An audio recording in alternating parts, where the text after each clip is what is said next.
Parenting is Leadership, lesson number 5. This is, of course, Scott Conway, PhD, GD, with mothersraisingsons.com, with what is one of the most annoying truths of parenting, and it's this: they will fight you.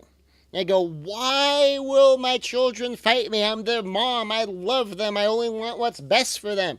They will fight you. It is just part of parenting. You have to be prepared for it. Now, every once in a while, you have kids that will never fight their parents, will never oppose their parents, will never go head-to-head on anything ever. And to be honest, there's some different issues you have to look out for there, because they could end up being too dependent on you. Now, sometimes moms seem to like that, and when the kids are really, really little, that can be okay, but as they get older and older, that can be more of a problem. So there was one young man in particular, his whole time, he was the good boy. He was the ultimate good boy. And then he turned 18, continued to be the ultimate good boy. Then he turned 20, 25, 30, 40, still living at home, still a good boy, but not probably quite the man that mom was hoping he would become. So one of the things to be looking for is to understand that as children, boys and girls, and they'll have difference of opinions, they'll have different things that they want, they'll get emotional sometimes, and they will fight you. Here's a big one to keep in mind. We already talked about trying to be calm, even as against chaos. But to understand that when kids get scared, when they get nervous, when they're unsure of themselves, a lot of times they will pick fights with you. Sometimes the stupidest fights. You wonder what is going on. Now, the Bible has some kind of interesting advice in this, and Martin Luther, the reformer that led ultimately to all the Protestant churches, he actually kind of grappled with whether or not the Proverbs ought to be thrown out because of these two verses. And so it's so relevant that I wanted to share them with you. And the back-to-back, I wish I had offhand what we call the address, the chapter and verse of it, but it is... do not answer a fool according to his folly, or you shall be a fool like him. And basically what that means is if you get into a stupid argument with stupid people, you get sucked into stupid. But it says, answer a fool according to his folly, or he will be right in his own eyes. That if you just leave it, then they think that they're right. Now, he saw this as a contradiction that kind of threw Proverbs into question. Now, I could just imagine for myself that he's probably talking about this, and that someone in the room is a parent, and there isn't, no, that pretty much summarizes parenting. Right there.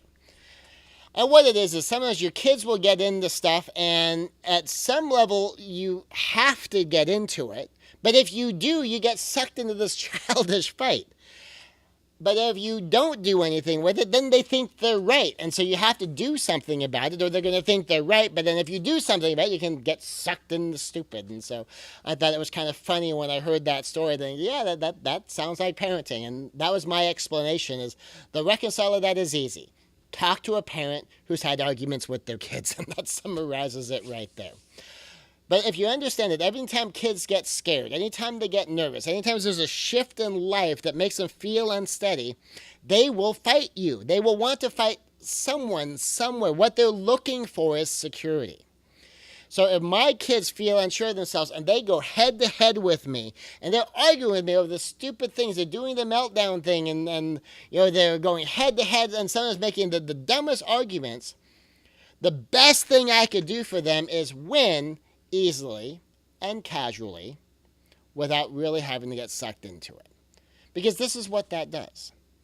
If your kids pick a fight with you, they want to know who's stronger, me or you. Because if I can beat you, if I can unsteady you, that means I'm more powerful than you are. And there's stuff that's scaring me. And so that's unsettling me. And if I can unsettle you, then how can I rely on you to help me with what's unsettling me? Does that make sense? And so you can look at it, we'll use like a physical fight metaphor. So if you have someone coming after you and it scares you, you're afraid this person can beat you up.